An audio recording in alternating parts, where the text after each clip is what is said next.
In this video, we're going to talk about the bossa nova and how the piano can play more authentically to get that bossa nova sound. It's Paul Tobey here from Jazzmentl.com. Thanks for joining me for another one of my tutorials.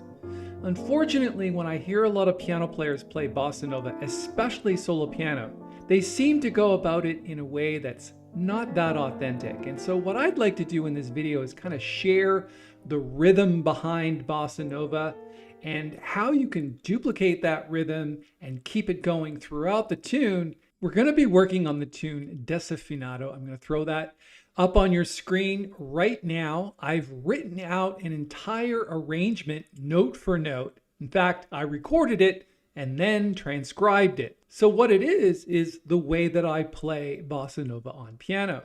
Let's take a look at the first few chords of Desafinado. I'm not going to play the melody yet, but let me show you the way most people would approach the bass.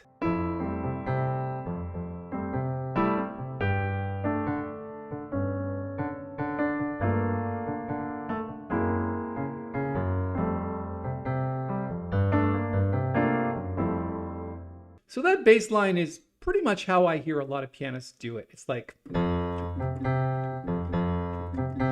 Now, I get that that's maybe what they taught you in school, and that's maybe the way most people do it, but that's not really the sound that we're looking for. Take a look at the bass in the first few lines of Desafinado. What you'll notice is that you've got a dotted quarter note here, and then an eighth note that anticipates the next beat, and then another eighth note that anticipates the first beat of the next bar, and then it happens again on the and of 2. If you take a look at the next bar, you will see it plays on 1, but then not again until the and of 3.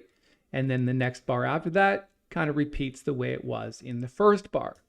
So if we were to play that, what you're trying to do is match up the right hand melody with that left hand bass line.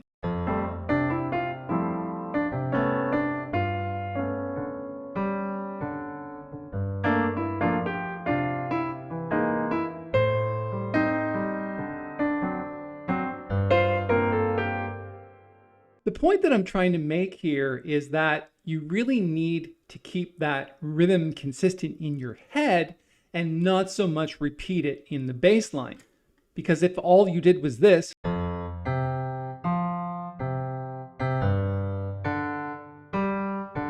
that's not something that you could actually do with this melody.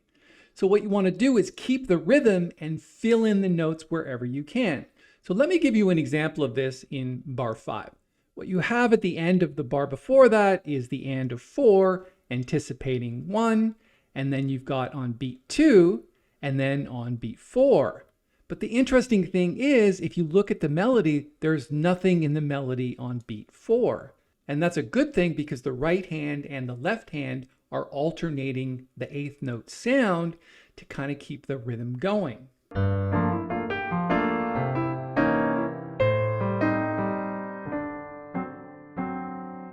So that's going to be the most important thing when you go to play bossa nova. It's the interplay of the hands, that back and forth. Let's go down to the next 8 bars. So there's a situation where the right hand is doing the same thing as the left hand, especially on beat 4. It's kind of anticipating that next beat.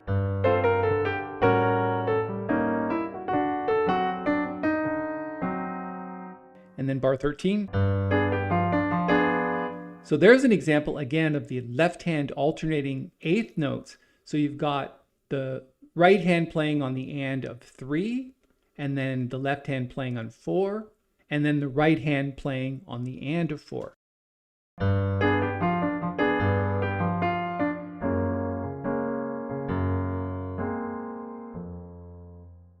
And then if we scroll down a little bit and we get to the bridge, it switches into the key of A. So let's play that starting bar 33, and you'll notice that the left hand and right hand are swapping eighth notes right off the bat. So that's a pretty typical rhythm for bossa nova.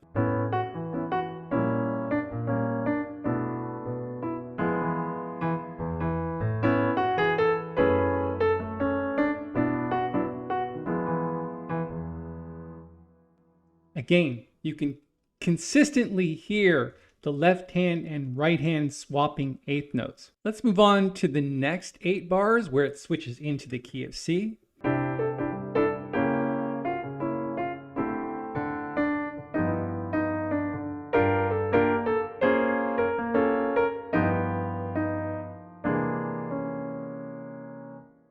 And then it goes back and plays the A section again, and then there's an outro. Let's start at bar 61.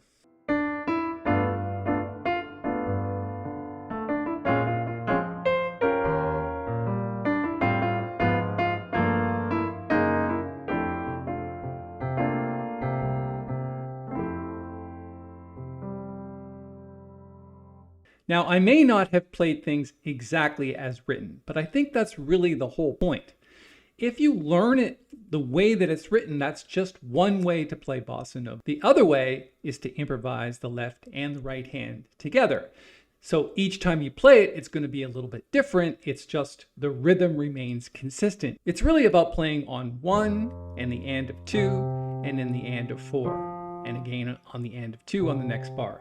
So one thing I'd like to point out before I finish this tutorial is about soloing. So what do you do when you're playing solo piano and you want to actually improvise over this?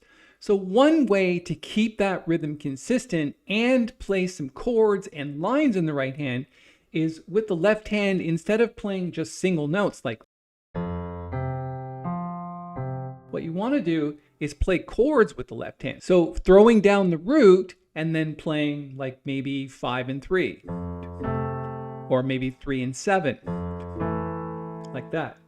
So when you get to the G7, it's 1, 3 and 7.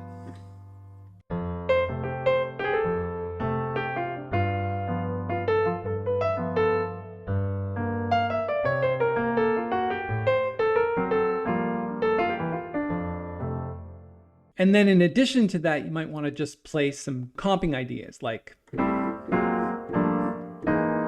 just these rootless voicings. So let's try that.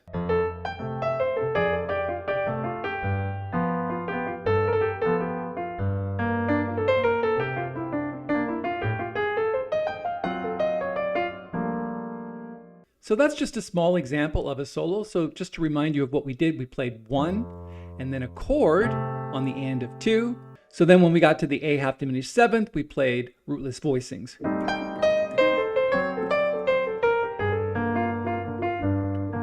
And then we reverted back to 1 and the and of 2 with the left hand.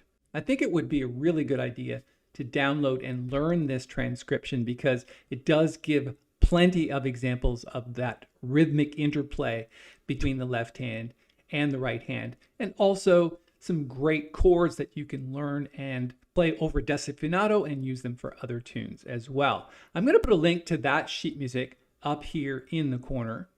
If you want to weigh in on the conversation and let us know how this is working for you, or how other types of bossa nova ideas work in your playing, please put that in the comments below. I always welcome people's feedback. And if you're looking for some great soloing ideas over tunes like desafinado, I've got a video where I talk about bebop scales and I use blue bossa as the example in that tutorial. You can check out that tutorial next.